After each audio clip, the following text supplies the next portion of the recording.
اعوذ باللہ من الشیطان اللعین الرجیم بسم اللہ الرحمن الرحیم الحمد للہ وکفا وسلام علی عبادہ الذین اصطفیٰ. درود بھیجیے.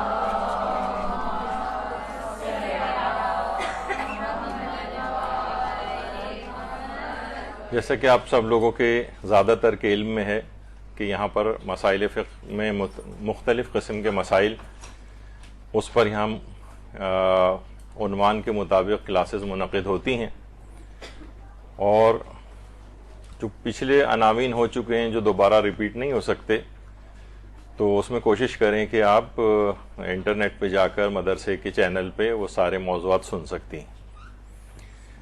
اب ایک مسئلہ ایک اور جو کہ الگ سے ہمیں اس کو ڈسکس کرنا پڑا، اور اس کے اندر بہت سارے ضمنی فقہی احکام آتے ہیں جو عام طور پر عمومی زندگی میں لوگ بہت زیادہ پوچھتے ہیں. اس میں ایک تو یہی ہے کہ خضاب لگانے کے فقہی احکام کیا ہیں اور مہندی لگانے کے فقہی احکام کیا ہیں.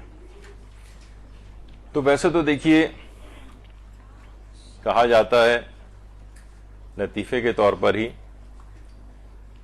کہ بیوی اور خضاب اگر ایک دفعہ شروع ہو جائے تو پھر ساری زندگی ان سے پیچھے چھڑانا مشکل ہوتا ہے. یعنی خضاب لگانا ایک دفعہ سے انسان شروع ہو جائے تو پھر ہمیشہ ہی اس کو لگانا پڑتا ہے. اب اس کے جو فقہی احکام ہیں اس سے پہلے کچھ اس کے فوائد بھی بیان کر دیے جائیں. تو سب سے پہلا فائدہ تو وہی ہے کہ عطا جو مجھ کو ذرا سا خضاب ہو جائے پلٹ کر میرا بڑھاپا شباب ہو جائے. تو ایک تو وہی ہے کہ انسان اپنی ظاہری حالت میں تبدیلی لے کر آتا ہے اور بوڑھے سے جوان بن جاتا ہے. ایک تو فائدہ بہرحال یہ ہے. ثواب الاعمال و عقاب الاعمال شیخ صدوق کی کتاب ہے جس کا اردو ترجمہ بھی ہو چکا ہے. اس میں ایک روایت ہے ہمارے پیغمبر اکرم صلی اللہ علیہ وآلہ وسلم،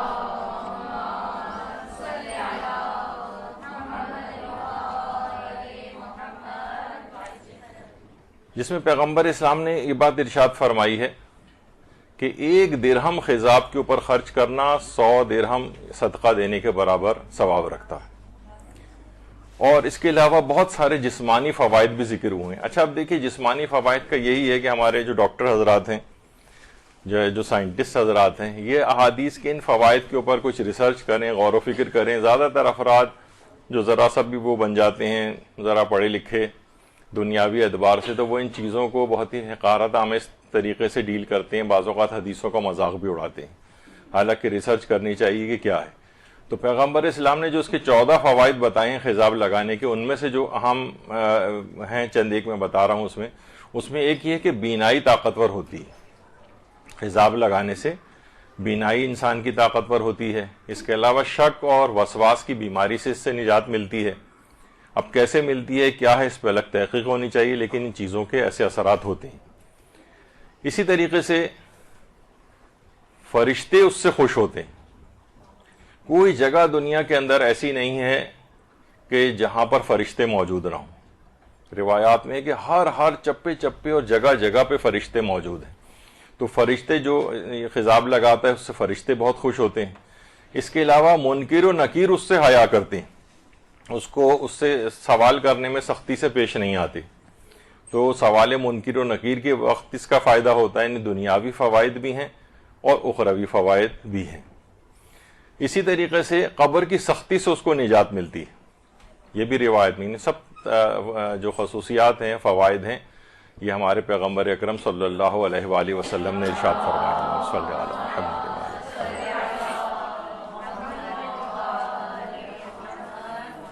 تو کتنے فوائد ہیں اس کے جو صرف اسی روایت کے اندر ذکر ہوئے ہیں. اسی طریقے سے ہمارے امام موسیٰ کاظم علیہ الصلوۃ والسلام، صلی اللہ علیہ محمد وآل محمد،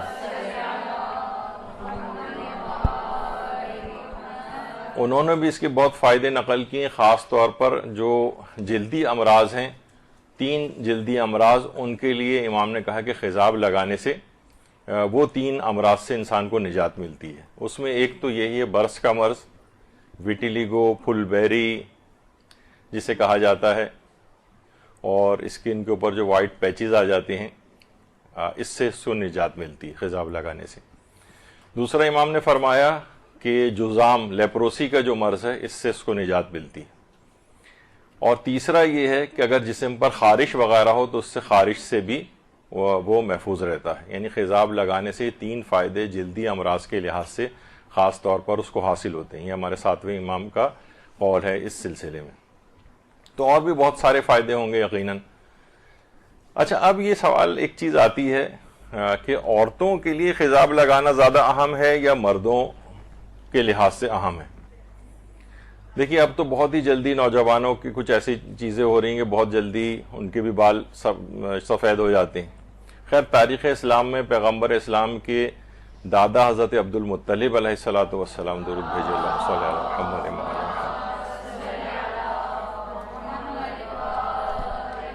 ملتا ہے کہ ان کے بال پیدائشی طور پر سفید تھے. اسی وجہ سے ان کا نام شیبۃ الحمد رکھا گیا تھا. تو بہرحال روایات میں یہ کہا گیا ہے کہ عورتوں کو مردوں کی نسبت زیادہ اس بات کی تاکید آئی ہے کہ وہ خضاب کو استعمال کریں. ان کا خضاب لگانا زیادہ بہتر سمجھا گیا ہے. اسی طرح سے اگر کسی عورت کا شوہر مثلا تقاضا کرے، مثلا آج کل کیونکہ مثلا کوئی عورت پریفر کرے، ایج اس کی ہوتی جا رہی ہے، وہ کہے گی کہ میں تو اسی طرح سے سفید بال مثلا رکھوں گی، جبکہ شوہر کا تقاضا ہو کہ اپنے بالوں کو رنگ کرو، تو اس کے لیے بہت ریکمینڈڈ اس بات ہو جاتی ہے اور زیادہ تاکید آ جاتی ہے. بلکہ ایک اور بھی چیز ہے، واجب بھی ہو سکتا ہے. خیر، واجب شاید کہنا میرے اپنے طور پر، کیونکہ فقہی مسئلہ میں نے نہیں دیکھا ہے، لیکن بہرحال ایک چیز ہوتی ہے بیوی کے اعتبار سے جو اور حقوق ہیں، اس کے 3 ہی مین حقوق اس میں شمار ہوتے ہیں. اس میں ایک ہے ازالت المنفرات، اپنے جسم سے ان تمام قابل نفرت یا کری چیزوں کو دور کرے جو اس کے شوہر کے لیے کراہیت و نفرت کا سبب بنے. یہ واجبات میں سے ہے. تو بہرحال اگر شوہر تقاضا کرے کہ بالوں کو رنگ کرو تو اس کے لیے یہ بھی ضروری ہو سکتا ہے. خضاب کے لیے سب سے بہترین رنگ کون سا ہے؟ اب تو خیر دیکھیے کہ بہت سارے فیشنوں کے اندر آ گئے ہیں. مثلا ایک ہی سر کے اوپر ہرا، نیلا، پیلا، کالا بہت سارے رنگ ملا کر اس طریقے سے لگائے جا رہے ہوتے ہیں جو شاید اچھے بھی نہیں لگ رہے ہوتے. بہرحال سب سے بہترین رنگ سیاہ رنگ قرار دیا گیا ہے. اور عورتوں کے لیے خاص طور پر روایت کے اندر یہ بات آئی ہے کہ ان کی زینت سیاہ رنگ ہے خضاب کے لیے. تو سیاہ یا ڈارک براؤن یا جو بھی اس طرح کے جو بھی رنگ ہوتے ہیں سیاہی مائل. لیکن یہ کہ کیونکہ ضروری تو نہیں ہے کہ خضاب تو بہت سارے رنگوں کے اب بھی آ گئے ہیں اور پہلے بھی ہوتے تھے.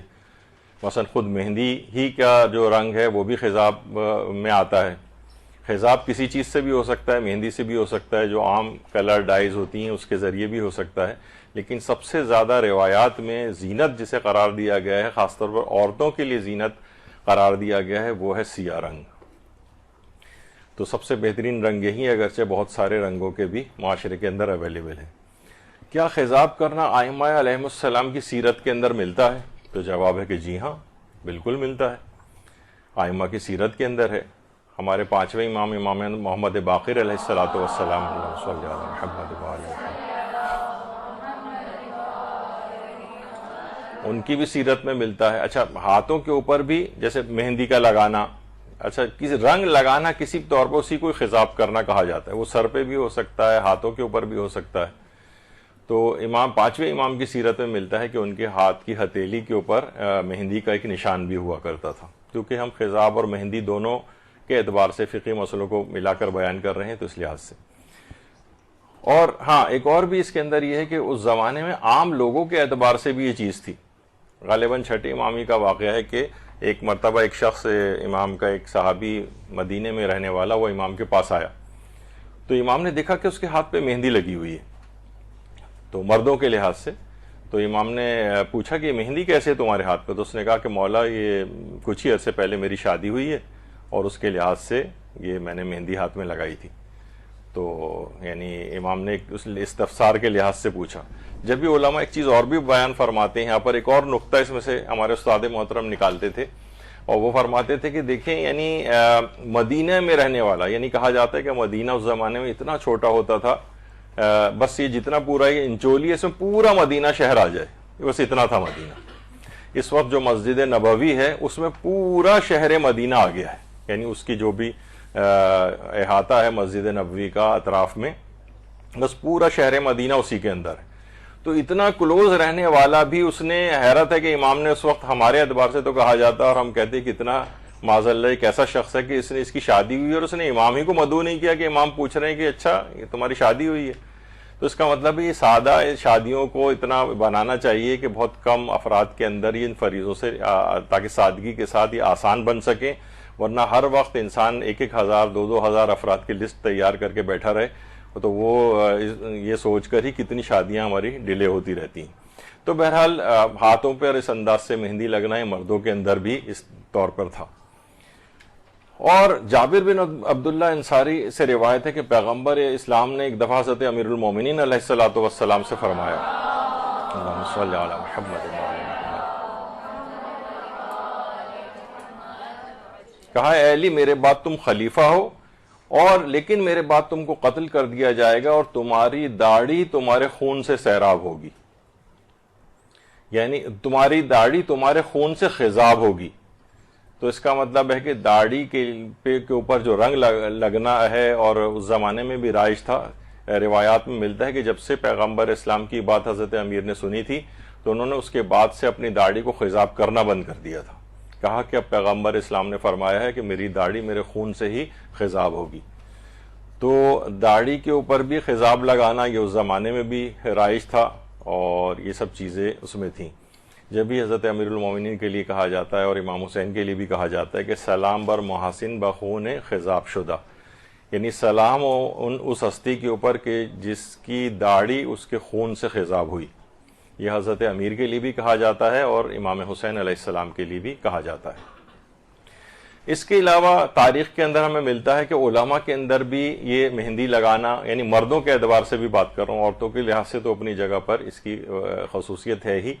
شیخ صدوق کے متعلق ملتا ہے, آپ کو یاد ہوگا کہ کچھ ہی عرصے پہلے یہاں ناخنوں کے موضوع پر ایک درس لیا گیا تھا, تو اس کے اندر شیخ صدوق کا واقعہ بہت تفصیل کے ساتھ آیا تھا کہ 900 سال کے بعد جب شیخ صدوق کی قبر ظاہر ہوئی تھی تو پورا جسم ایز اٹ از ان کا ظاہر ہوا تھا, اور ان کے ناخنوں کے اوپر بھی مہندی کے نشانات تھے, اور ان کی داڑھی کے اوپر بھی مہندی کے نشانات اب بھی باقی تھے 900 سال کے بعد بھی. شیخ صدوق قم میں ان کی قبر مبارک ہے. محمد ابن باویہ قمی ہی ان کا نام تھا, قم کے رہنے والے تھے شیخ صدوق, آج بھی ان کا قبر اور مزار وہاں پر ہے.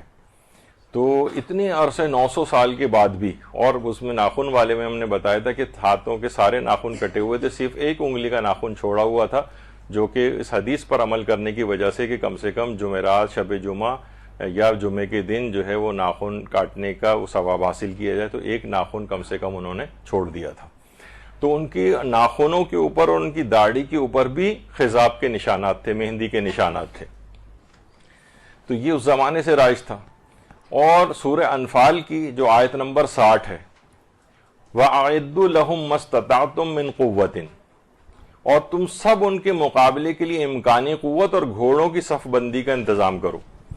یعنی اس کے اندر سورہ انفال کے اندر مسلمانوں کو حکم دیا جا رہا ہے کہ اپنے آپ کو, اپنی امکانی قوت کو تم حاصل کرو, اور گھوڑوں کی صف یعنی وسائل جنگ بھی مہیا کرو غیر مسلمین سے جنگ اور جہاد کے سلسلے میں. اور یہ جو امکانی قوت, اس سے مراد امام معصوم نے فرمایا کہ سیاہ رنگ کا خضاب بھی اس کے اندر شامل ہے. یعنی اگر دشمن یہ دیکھے گا کہ اس میں سفید داڑھیوں والے اور سفید بالوں والے مخالف لشکر کے اندر موجود ہیں تو ان کا حوصلہ بڑھے گا. تو جو بوڑھے افراد بھی ہیں اس میں خضاب لگا کے اپنے بالوں کو اور داڑھی کے رنگ کو کالا کریں, تاکہ دشمن جو ہے اس سے کوئی قوت حاصل نہ کرے اور اس کا مورل جو ہے وہ بلند نہ ہو. تو قرآن کی اس آیت کے جو تفسیر کا آئی ہے کہ مَسْتَطَعْتُم مِّن قُوَّةٍ, یعنی جتنی بھی امکانی قوت ہو اس کو تم بروئے کار لاؤ, اس کے اندر کالے رنگ کا خضاب بھی شامل ہے, تاکہ دشمن یہ نہ دیکھے کہ یہ تو سب بوڑھے افراد ہیں, ان کو تو ہرانا کوئی مشکل بات نہیں. تو یہ اتنی اس کی اس لحاظ سے بھی اہمیت ہے.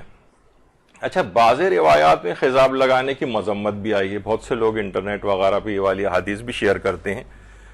تو یہ اس زمان دیکھا جاتا ہے, دیکھیے تاریخ سے بھی واقفیت ضروری ہونی چاہیے. اور یہ آج کل جو ایک فتنہ پھیل گیا ہے نوجوانوں کا, بس وہ جاتے ہیں حدیث کو دیکھتے ہیں اور اس کو پھیلانا شروع کر دیتے ہیں اور اپنا نظریہ اس پہ بناتے ہیں. ہر چیز کا, ہر روایت کا بھی ایک بیک گراؤنڈ ہے.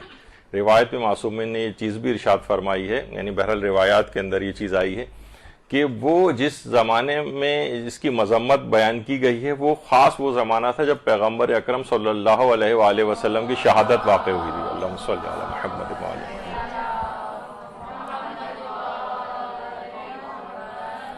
پیغمبر کی جس زمانے میں شہادت واقع ہوئی تھی اس زمانے کی روایات ہیں کہ بہرحال خضاب لگانا یہ جو ہے ایک زینت میں آتا ہے، اور فرمایا کہ کیونکہ ہم اس وقت ایام غم اور ایام سوگ میں ہیں تو اس میں مناسب نہیں ہے کہ خضاب کو جو ہے لگایا جائے.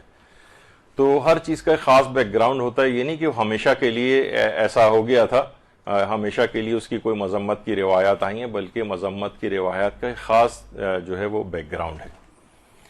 اچھا، بعض روایات میں ایک چیز ایک اور بھی آئی ہے کہ اگر شوہر و بیوی دونوں نے خضاب لگایا ہوا ہو، یعنی ابھی سر کو دھویا نہ ہو، خضاب شدہ حالت میں ہو، اور بہرحال ازدواجی معاملات طے پا رہے ہوں، تو اس میں پھر روایات کے اندر یہ آیا ہے کہ اس سے ہو سکتا ہے کہ بچہ مخنث پیدا ہو.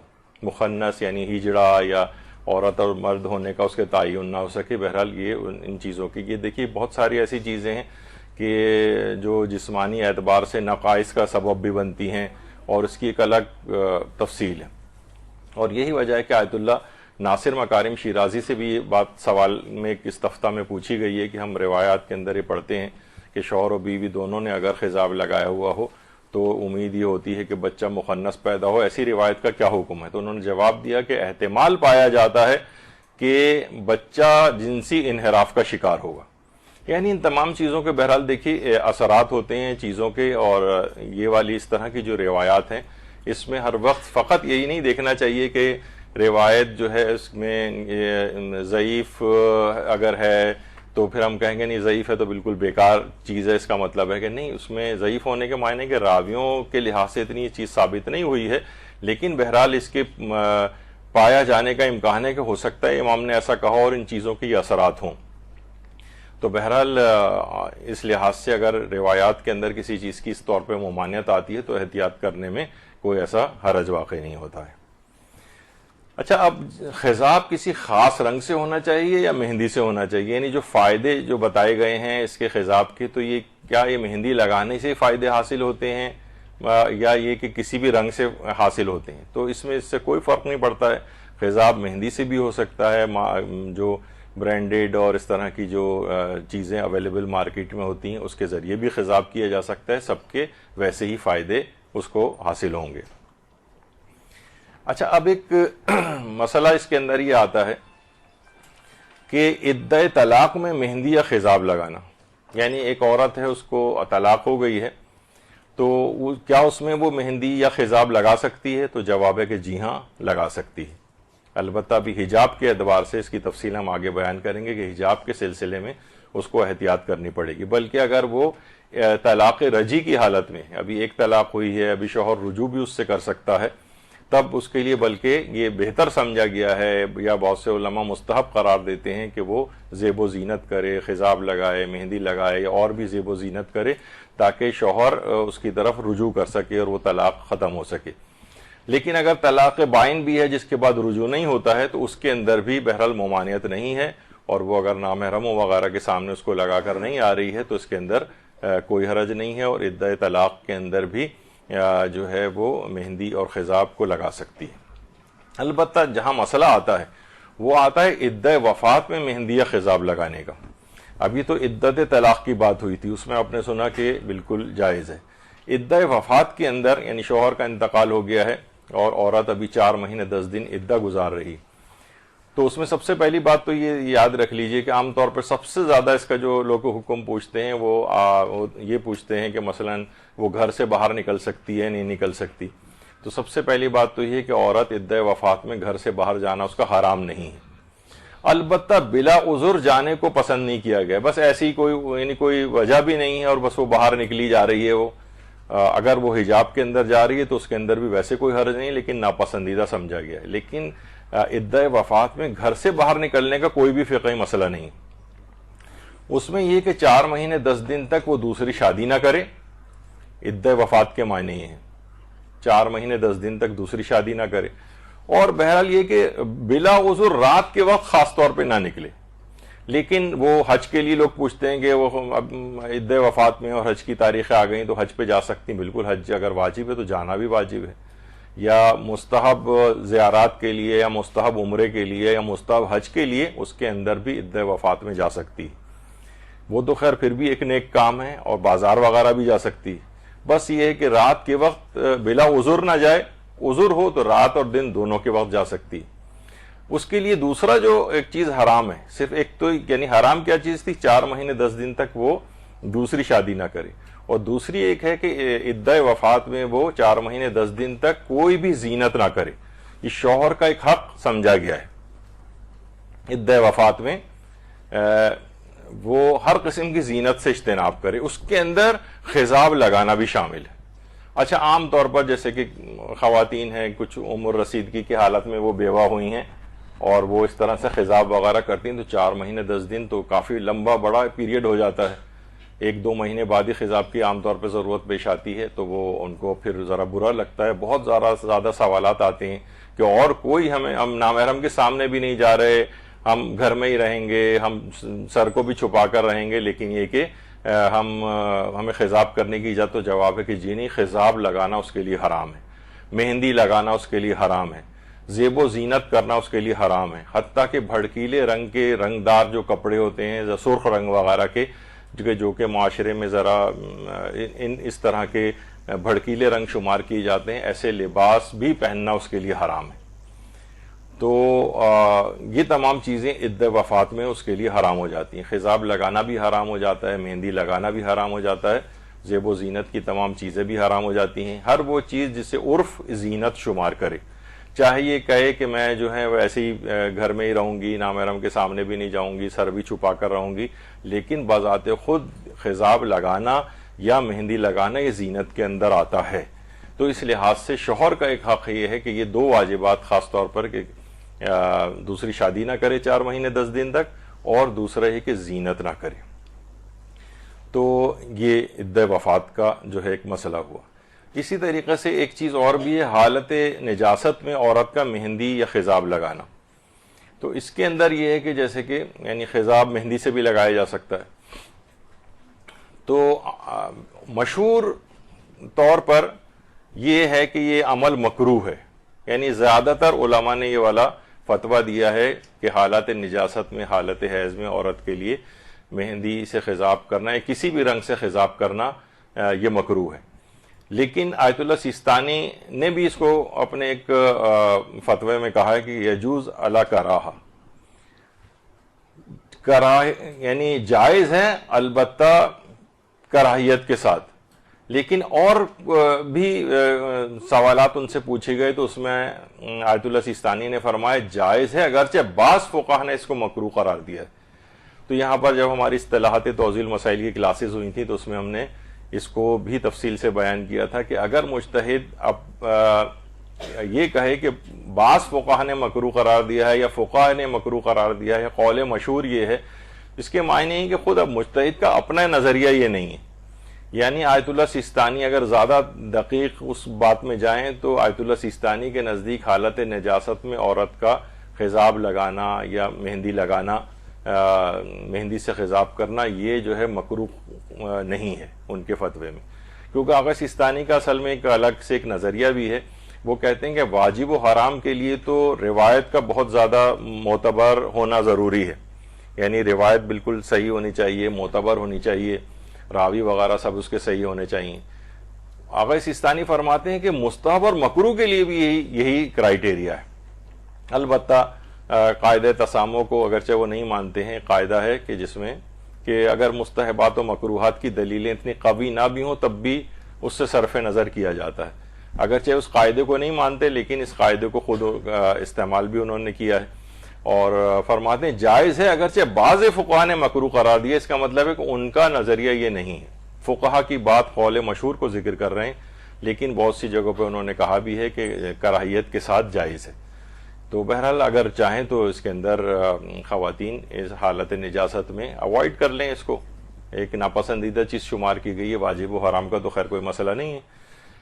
اچھا, اسی طریقے سے حالت روزہ میں مہندی یا خضاب لگانا.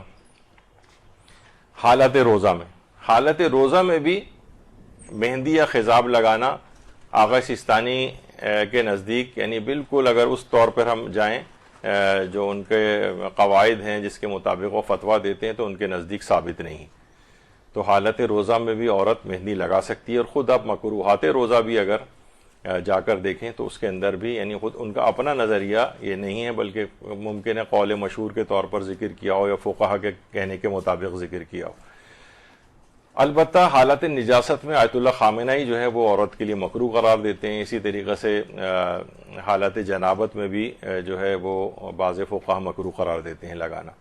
اچھا, وہ کسی بھی طور پر ہو سکتا ہے, جو مشہور جو چیزیں ہیں چاہے وہ مختلف برانڈز ہوں, کوئی سا بھی اس میں وہ لگایا جا سکتا ہے. البتہ ایک چیز اور بھی ہے, وہ یہ ہے کہ یہ خاص قسم کی ہیئر چوک آتی ہیں, یہ بھی لگانے کی اجازت ہے. اس میں مختلف قسم کے کلرز وغیرہ ہوتے ہیں, لیکن اس میں ایک احتیاط یہ کرنی ہوتی ہے کہ یہ سر پہ ایک تھوڑی سی ہلکی سی ایک لیئر سی بالوں کے اوپر بناتی ہے, اور عام طور پر ایک آدھ دفعہ سے وہ لیئر ہٹتی نہیں ہے بالوں سے, جبکہ 3 سے 4 مرتبہ شیمپو نہ کیا جائے.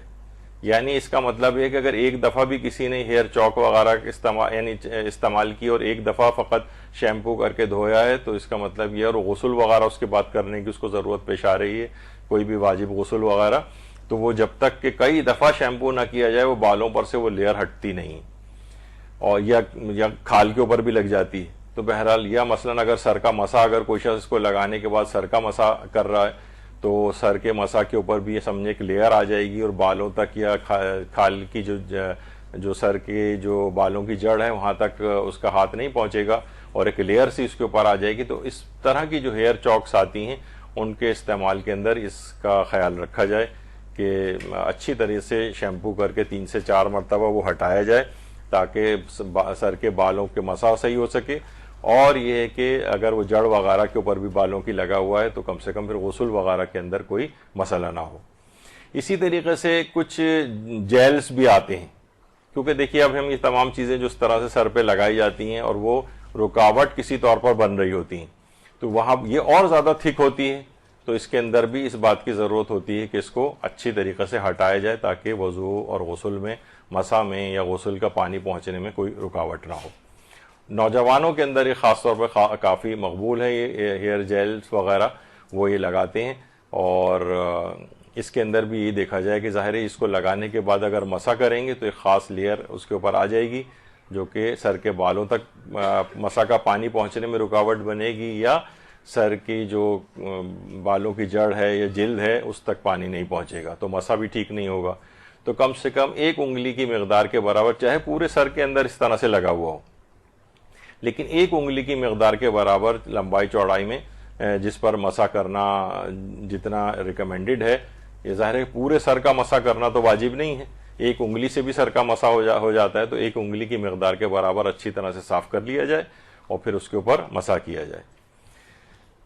اچھا, یہی وجہ ہے کہ آیت اللہ سیستانی سے پوچھا گیا جو ان کی آفیشیل ویب سائٹ پہ بھی ہے کہ بالوں میں جیل لگانے کا کیا حکم ہے, تو انہوں نے فرمایا کوئی حرج نہیں ہے, مگر یہ کہ وضو میں مانے نہ ہو.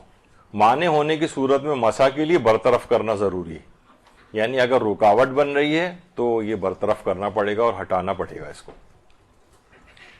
اچھا, یہی ایک مسئلہ اس کے اندر بھی آتا ہے, اور وہ ہے سر کے بالوں میں تیل لگانے کا. دیکھیے اگر معمولی سے سر کے اندر تیل لگا ہوتا ہے تو یہ تو عموماً مانے نہیں ہوتا ہے. معمولی سے سر میں تیل لگایا, اس کے بعد سر میں چلے مساج وغیرہ کر لیا, تو وہ عام طور پر جذب ہو جاتا ہے, اور اس کے اوپر اگر مسا کریں ہم تو لوگ ذرا سا بھی معمولی سا بھی اگر تیل ہے اور جذب بھی ہو چکا ہے وہ, تو بھی وہ کہتے ہیں نہیں یہ تو جب تک ہم سر دھوئیں گے نہیں تب تک ہمارا مسا نہیں ہوگا, جبکہ ایسا نہیں ہے. ہاں, اتنا زیادہ پوری آپ نے کپ انڈیلا ہوا ہے سر کے اندر اور پورا اس طرح سے آ گیا ہے کہ آپ کا مسے کا پانی جو ہے وہ سر کے بالوں تک یا بالوں کی جڑ تک نہیں پہنچ پا رہا ہے, تو پھر 1 انگلی کی مقدار کے برابر کسی بھی ٹیشو پیپر سے یا کسی کپڑے سے صاف کر لیا جائے, اور 1 انگلی اس جگہ کے اوپر اس پہ مسا کر لیا جائے. پورے سر سے تیل کو ہٹانا بھی ضروری نہیں ہے, اور معمولی تیل لگا ہو تو اس کے اندر بھی کبھی کوئی حرج واقع نہیں ہوتا ہے.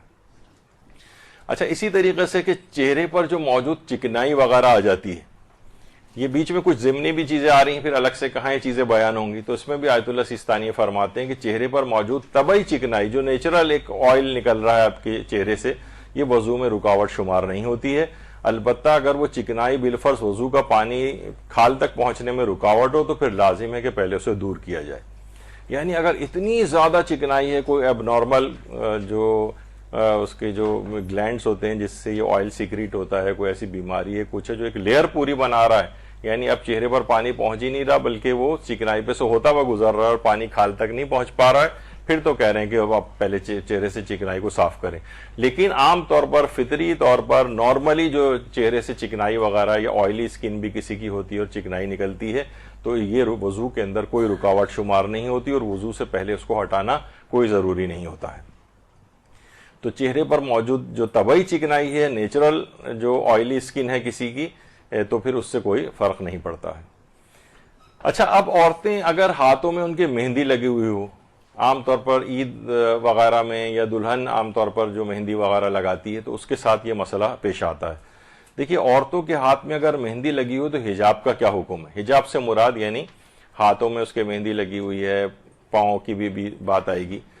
ایک تو یہ ہوتا ہے کہ پورا ہاتھ ہی مہندی سے بھرا ہوا ہے، عام طور پر سوچا جاتا ہے بھائی بہت زیادہ مہندی لگی ہو تو یہ زینت میں آتی ہے، وہ تو خیر آتی ہی ہے، یعنی اصلاً یہ کہا جائے گا، ابھی ویسے میں پہلے فقہی حکم بیان کر دوں، اصلاً یہ کہا جائے گا کہ فی نفس ہی تو جائز ہے، یعنی مہندی لگانے میں عورت کی کوئی حرج نہیں، لیکن کیا ہے اگر نامحرم کے سامنے آئے گی تو اپنے ہاتھوں کو چھپانا پڑے گا، ہاتھوں کو چھپانا، اور اگر وہ کہے گی بھائی میں تو ہاتھ چھپا ہی نہیں سکتی، میں کب تک، بھائی آپ یا چادر کے اندر ہاتھ کر لیں، گلوز پہنیں، کوئی بھی ایسی چیز کریں، لیکن وہ کہتی ہے کہ اگر نہیں یہ تو ممکن ہی نہیں ہے، بھائی مجھے اپنا اسکول، کالج، یونیورسٹی، آفس یا اور گھر میں نامحرموں کے سامنے جانا پڑتا ہے، تو پھر آپ کو احتیاط کرنی پڑے گی، پھر نہیں لگا سکتے اس کو، کیونکہ یہ مہندی کا لگانا یہ لازمی طور پر زینت میں آتا ہے، اور زینت کو نامحرم کے سامنے ظاہر نہیں کر سکتے۔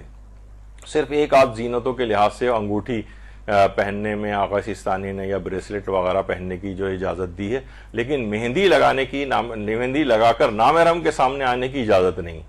اب مہندی لگانا آپ کو منع نہیں کیا، نامحرم کے سامنے نہ آئیے یا ہاتھوں کو چھپائیے اپنے۔ اچھا، یہ تو ہوتا ہے کہ پورے ہاتھ یا ہاتھوں کی پشت کے اوپر بھی لگی ہوئی ہے، اگر اتنی معمولی سے بھی گولڈ، جیسے مہندی سے بڑی بوڑھیاں بھی بعض اوقات اپنی ہاتھ کی ہتھیلی کے اوپر لگا لیا کرتی تھیں کبھی، تو وہ اچھا، بوڑھی خواتین کے اعتبار سے بھی ایک ہے کہ بوڑھی خواتین پر سے پردہ ساقط ہو جاتا ہے، یعنی اگر انہوں نے سر کے بال کھولے ہوئے ہیں، گردن اور کلائیاں کچھ ان کی ظاہر ہوئی ہوئی ہیں، لیکن اس میں بھی شرط یہ ہے کہ بوڑھی عورت زینت نہ کی ہوئی ہو، کیونکہ اگر بوڑھی عورت نے مثلا لپسٹک لگائی ہوئی ہے یا کوئی اور زینت اس انداز سے کی ہوئی ہے تو پھر نامحرم کے سامنے اس کو چھپانا پڑے گا، یعنی اس کے لیے حجاب واجب ہو جائے گا۔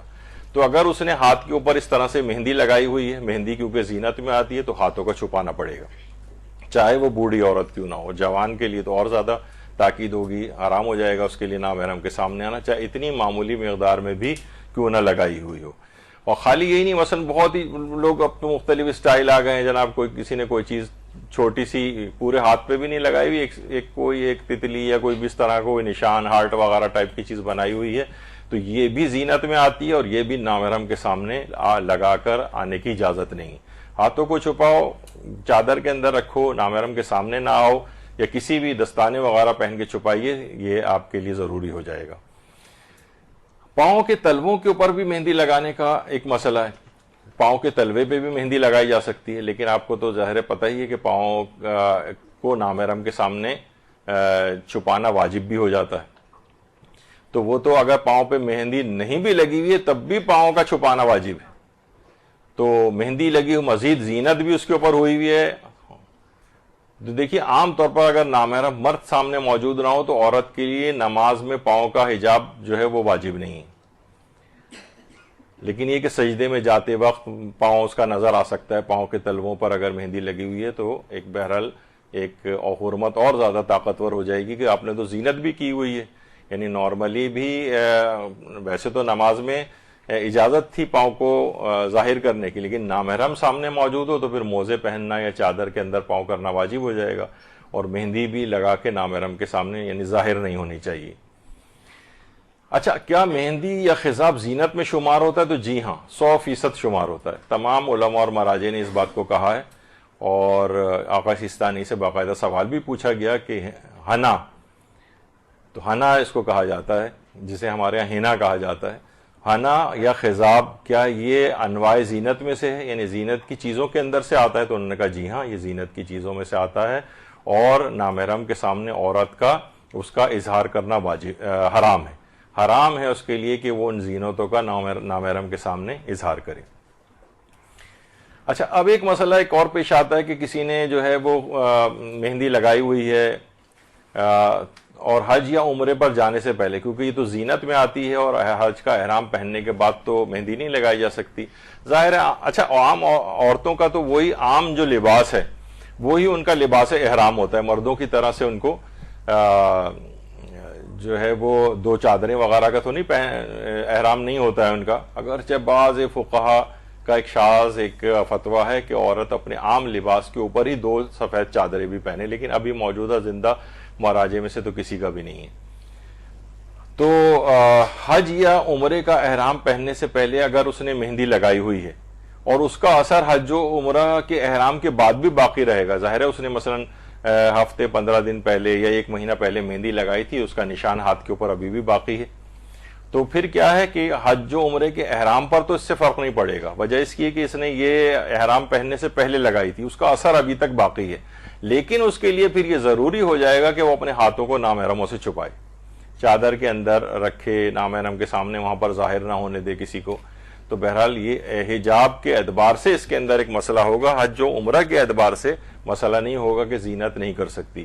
اور عورت کے لیے تو بہرحال ایک یہ ہے کہ عمومی طور پر ویسے جو زیورات بھی عورت کے لیے ویسے تو زینت کے لیے تو زیورات نہیں پہن سکتی ہے وہ، لیکن جو عام طور پر بالکل ایک عمومی زندگی میں اس کا زینت سے تعلق نہیں ہے اور عورتیں عموماً پہنتی ہی ہیں، مثلا ناک کی لونگ انہوں نے پہنی ہوئی ہے، زینت چاہے وہ زینت کی ان کی نیت نہ بھی ہو، یا گلے میں مثلا کوئی ایک چین ٹائپ کی انہوں نے جو ہے وہ پہنی ہوئی ہے، وہ تو ظاہر بھی نہیں ہوتی ہے، کیونکہ اگر اس طرح کی جو معمول کے جو زیورات ہیں پھر اس کے لیے ضروری ہو جائے گا کہ حالت احرام میں ان کو اپنے محرم مردوں سے بھی چھپائے، یہ ایک حکم آ جاتا ہے. تو بہرحال اس میں بھی یہ کہا جاتا ہے، علماء نے کہا ہے کہ احتیاط مستحب ہے کہ پھر بھی کیا ضرورت ہے، آپ جب آپ نے احرام پہن لیا تو معمول کے زیورات کو بھی آپ اتار دیں. احتیاط مستحب ہے کہ کوئی بھی چیز اس لحاظ سے نہ پہنے تاکہ ایک فلسفہ بھی جو ہے احرام کا وہ بھی پورا ہو اور اللہ کے لیے ہر چیز خالص ہو جائے، اپنی تمام زینتوں کو انسان الگ کر دے. تو حج و عمرے کا احرام پہننے سے پہلے اگر مہندی اس نے لگائی ہوئی اور اس کا اثر احرام کے بعد بھی اگر باقی ہے تو اس میں کوئی حرج تو نہیں ہے، لیکن یہ کہ اگر اس کو ایسا پروگرام ہو، ظاہر ہے حج و عمرے کے تیاریاں تو بہت پہلے سے ہو جاتی ہیں، تو اس بات کو میک شور کر لیں کہ یہ اتنے دن پہلے لگائی جائے کہ اس کا پھر اثر بعد تک باقی نہ رہے. اچھا، کیا خاندان اہل بیت کی خواتین میں بھی مہندی لگانے کا رواج تھا؟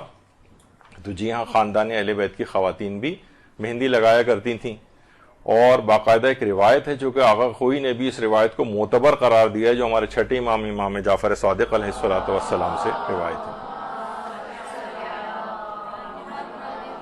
کہ ہاشمی خواتین نے نہ بالوں میں کنگھی کی اور نہ ہی سر پر مہندی لگائی، یہاں تک کہ مختار نے ان لوگوں کے سر بھیج دیے جنہوں نے امام حسین کو شہید کیا تھا، اس کے بعد انہوں نے مہندی لگائی ہے سروں پر. تو سر پر یا ہاتھ پر مہندی لگانا یہ ہاشمی خواتین میں اس زمانے میں بھی رائج تھا، اور واقع کربلا کے بعد سے ہاشمیات نے تمام زینتوں کو اپنے اوپر حرام قرار دیا ہوا تھا، یعنی نہیں لگاتی تھیں، یہاں تک کہ جب مختار نے سر بھیجے امام کے پاس اور ایک خوشی کا اظہار کیا اور چوتھے امام سجدے میں گر گئے تھے. اور روایات میں ملتا ہے کہ جب یہ اطلاع پہنچی تھی، ابن زیاد وغیرہ کے سر آئے تھے، تو ہاشمی خواتین کے گھروں سے ان کی خوشی اور مسرت کی آواز تک جو ہے بلند ہوئی تھی. تو بہرحال اور آیت اللہ خوئی نے بھی اس روایت کو بالکل صحیح قرار دیا ہے. کامل الزیارت کے اندر بھی جو روایت ہے وہ اس میں بھی ایک صحیح روایت اس سلسلے میں ہے، یعنی یہ نہیں کہ روایت ضعیف ہو، بلکہ آقا خوئی نے بھی اس کو قوی اور معتبر روایات میں سے قرار دیا ہے. یعنی سر پر ہاشمی خواتین مہندی بھی لگاتی تھیں. اچھا، حتیٰ کہ روایات میں یہاں تک بھی ہے کہ اہل حرم کا جو سامان ہے، کیونکہ واقع کربلا کے بعد جب تمام اسباب بھی لوٹ لیے گئے تھے تو اس میں کچھ مہندی بھی لوٹی گئی تھی، وہ جن جن افراد یا خواتین نے اس لوٹی ہوئی مہندی کو لگایا بعد میں، تو وہ سب بہت ساری بیماریوں کے اندر مبتلا ہو گئے، کوئی برس میں مبتلا ہو گیا، کوئی کسی بیماری میں مبتلا ہو گیا. تو وہ تو خیر اپنی جگہ یہ ہے کہ ان کے اوپر ایک عذاب یا اس طور پہ کہ ان اسباب کو جو انہوں نے لوٹا تھا اہل حرم کے، اس سے یعنی ان کو کیا کیا نقصانات ہوئے. لیکن ایک یہ بھی ہے کہ بہرحال اس میں بھی کیونکہ کچھ پتہ نہیں تھا کہ اس میں کتنا واقعہ لگے، کئی مہینوں پہلے سے ہی وہ خاندان اہل بیت جو ہے وہاں سے مدینے سے روانہ ہو چکا تھا، تو اسباب کے اندر مہندی وغیرہ بھی ان کے سامان کے اندر موجود تھی جسے بعد میں لوٹا گیا. اچھا، بالوں پر اگر مہندی کا رنگ چڑھا ہوا ہو تو پھر ایک سوال یہ ہے کہ اس پہ وضو و غسل کا کیا حکم ہے. بہت زیادہ خواتین یہ مسئلہ پوچھتی ہیں اور یہ مسئلہ لوگوں کو ابھی تک کلیئر نہیں ہے کہ دیکھیے مہندی کا جو رنگ ہے یہ رکاوٹ شمار نہیں ہوتا ہے وضو اور غسل میں. یعنی جو رنگ آیا ہے یہ کوئی ایسا لیئر نہیں بنا رہا ہے، یہ کوئی ایسی چیز اس کے ساتھ نہیں ہے. رنگ جو ہے یہ رکاوٹ شمار نہیں ہوتا ہے پانی کو پہنچنے میں. تو بالوں پر اگر مہندی لگی ہوئی ہے اور پھر وہ خواتین کہتی ہیں کہ مثلا ہمیں اس کے بعد واجب غسل کرنا ہے، تو وہ مہندی بھی نہیں لگاتی ہیں کیونکہ پھر وہ سوچتی ہیں کہ پھر ہمارا غسل صحیح نہیں ہوگا. تو ایسا کچھ نہیں ہے. بالوں پر مہندی کا رنگ جو ہے یہ صرف جو رنگ ہے اور یہ کوئی لیئر نہیں بناتا ہے اس کے اوپر، تو لہٰذا اس سے وضو بھی ٹھیک ہو جاتا ہے اور غسل بھی ٹھیک ہو جاتا ہے. اچھا، ایک مسئلہ آتا ہے کیمیکل مہندی کا. کیمیکل مہندی کیا یہ وضو میں رکاوٹ بنتی ہے؟ عام طور پر کون مہندی وغیرہ جس کو کہا جاتا ہے. آقا سستانی سے بھی یہ بات پوچھی گئی تھی کہ کیا جو کیمیکل والی مہندی ہے کیا اس سے ہمارا وضو وغیرہ ہو جاتا ہے؟ تو انہوں نے کہہ دیا کہ جواب دیا کہ یہ بالکل پرمیسیبل ہے، یعنی جائز ہے، اس میں کوئی حرج نہیں ہے. اور یہ جو ہے وضو میں یا غسل میں پانی کے پہنچنے میں رکاوٹ بھی نہیں بنتا ہے. یہ باقاعدہ ان سے اس لحاظ سے یہ چیز پوچھی گئی ہے. اچھا، اسی طرح سے یہ آیت اللہ سستانی سے ایک سوال اور پوچھا گیا کہ جو آج کل بازار سے کیمیکل والی مہندی ملتی ہے اس کے لگانے میں وضو اور غسل کا کیا حکم ہے؟ وہ مہندی ایسی ہوتی ہے کہ جب اترتی ہے تو چھلکے کے ساتھ اترتی ہے، اس سے وضو ہو جاتا ہے یا نہیں؟ یا اس قسم کی مہندی لگانے میں کوئی حرج ہے؟ تو اس میں پھر یہ جواب وہاں سے آیا کہ اگر احتمال دارت کے معنی رسیدہ نے آب باشد باید برطرف شود، یعنی اگر اس بات کا احتمال ہو کہ پانی کے پہنچنے میں رکاوٹ بن رہا ہے تو پھر اس کو ہٹانا چاہیے. لیکن یہ انہوں نے مکلفی کی ذمہ داری قرار دی کہ آپ خود ہی دیکھیں کہ پانی کے پہنچنے میں رکاوٹ ہے یا نہیں. تو ویسے تو ہر شخص کے اپنے اس کے اوپر ہے یہ. اور ایک استفتاء جو آپ نے اس سے پہلے سنا، انہوں نے کہا کہ یہ اس میں کہا کہ نہیں یہ بالکل جائز ہے، کوئی حرج نہیں ہے اور رکاوٹ بھی نہیں بنتا ہے. لیکن بہرحال اس کے اندر یہ ہے کہ دیکھیے اس میں جو ہے ہوتا یہ ہے کہ جو عام طور پر جو چھلکے سے اترتے ہیں، ہاتھ کے اوپر جو کھال اترتی ہے، تو خواتین کہتی ہیں دیکھیے اس کے بعد کھال اتر رہی ہے. پہلے تو چیز ایک اور بات بتا دوں کہ جو فوراً انسٹنٹ کلر دینے والی جتنی بھی چیزیں ہاتھ کے اوپر، یہ دیکھیے یہ جو ہیں یہ بہت ہی مضر صحت ہیں. اور یہ جو جتنی جلدی ہاتھ کے اوپر جو کلر آئے گا، اس کا مطلب ہے اس میں بہت سارے کارسینوجنز شامل ہوتے ہیں، یعنی کینسر پروڈیوسنگ کیمیکلز وغیرہ جو اتنی انسٹنٹ کلر ہاتھ کے اوپر دیتے ہیں.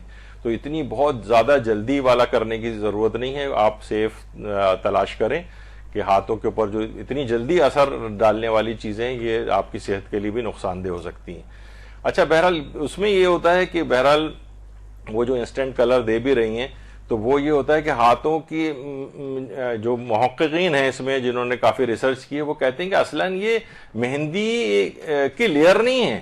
لوگ خواتین کہتی ہیں کہ اگر یہ لگ گیا تو دیکھیے بعد میں بھی لیئرز میں اتر رہی ہے، تو اس کا مطلب لیئر بنا رہی ہے. نہیں، ہوتا یہ ہے کہ یہ ہاتھوں کی جو کھال کی لیئرز ہیں یہ اتر رہی ہیں، یہ مہندی نہیں اتر رہی ہے. مہندی تو ظاہر ہے نیچے کی تمام لیئرز تک جو ہے وہ پہنچی ہوئی ہے. ایک لیئر اتر گئی تو نیچے دوسری لیئر موجود ہے، ایک دوسری لیئر اتر گئی تو تیسری لیئر موجود ہے. تو بہرحال اس طریقے سے ہاتھوں کی جو لیئرز بنتی ہیں اور اترتی ہیں اس کے اوپر بھی وہ رنگ آیا ہوا ہوتا ہے. تو وہ رنگ ہی ہے، وہ ہاتھوں کے اوپر اس نے کوٹنگ نہیں کی ہوئی ہے. تو کیمیکل مہندی اس لحاظ سے اگر ہاتھوں کے اوپر لگی ہوئی بھی ہے تو اس سے وضو غسل پر فرق نہیں پڑتا. جس کو اس بات پر اطمینان ہے وہ اس پہ عمل کر سکتی ہیں، اطمینان نہیں ہے تو آپ خوب چھوڑائیے، تمام طریقہ کار پہ عمل کریں اس کے. لیکن بہرحال عام طور پر یہ ہوتا ہے کیونکہ دیکھیے اسکن جو ہے ہماری ہاتھوں کی تو یہ اس کی کئی لیئرز کے اوپر یہ مشتمل ہوتی ہے. ایپیڈرمس، پھر ڈرمس اور پھر سبکوٹینیس لیئر، پھر کنیکٹیو ٹیشو کی ایک لیئر ہوتی ہے اور اس طرح سے ایک لیئر ہے. اگر آپ اس کا اسٹرکچر بھی دیکھیں ایک لیئر کے بعد دوسری تیسری لیئر, اور بعض اوقات تو ایک ہی اس کے اندر ڈرمس جو ایک لیئر ہوتی ہے اس کے اندر بھی 5 قسم کی اور لیئرز ہوتی ہیں, جو کہ بہرحال تو اس لحاظ سے ہاتھوں کی لیئرز اوپر سے اترتی رہتی ہیں. وہ کھال کی لیئرز ہیں, وہ مہندی کی لیئرز نہیں ہیں. یہ دماغ میں رہے, اس لحاظ سے اس میں کوئی ممانعت والی بات نہیں ہے. تو بہرحال پھر کوشش یہ کریں کہ مہندی جمیلہ مہندی جو ہے بس یہی اسی کے اوپر اکتفا کیجیے آپ. یہ سیف اینڈ ساؤنڈ بھی ہے اور یہ ایسا کوئی لیئر وغیرہ کا بھی مسئلہ نہیں ہے. اچھا, بہت سی خواتین تو یہ بہت ناراض ہونے لگتی ہیں. اچھا جمیلہ مہندی, یا مثلا ہمارے استاد محترم کہنے لگے کہ خواتین تو باقاعدہ اس کو گالی کی طرح سے بھی سمجھتی ہیں. اس زمانے میں یہ ہوتا ہے کہ جناب جب حج و عمرے پہ جا رہے ہوتے ہیں تو وہ کہتے ہیں کہ بھائی خوشبودار صابن بھی استعمال نہیں کیا جا سکتا اس میں. تو کہتی ہیں پھر مولانا صاحب پھر ہم کون سا صابن استعمال کریں؟ کہ ہم کہتے وہ مولانا فرماتے ہیں کہتے ہیں ہم کہتے ہیں کہ آپ لائف بوائے استعمال کریں. تو خواتین تو سوچتی ہیں کہ جیسے ان کو گالی دے دی گئی اتنی حیرانگی سے کہ ہم لائف بوائے استعمال کریں گے, لاڈو صابن استعمال کریں گے. بھائی اگر فی الحال اگر اس کو, یا پھر یہ آپ ایسا صابن تلاش کریں جس میں کوئی خوشبو نہ ہو. اب تو ایسے صابن خراب ہی گئے ہیں اور حج و عمرے وغیرہ کے سٹالز پہ ایسے صابن ملتے بھی ہیں کہ جو کہ حاجی افراد لے کر جاتے ہیں.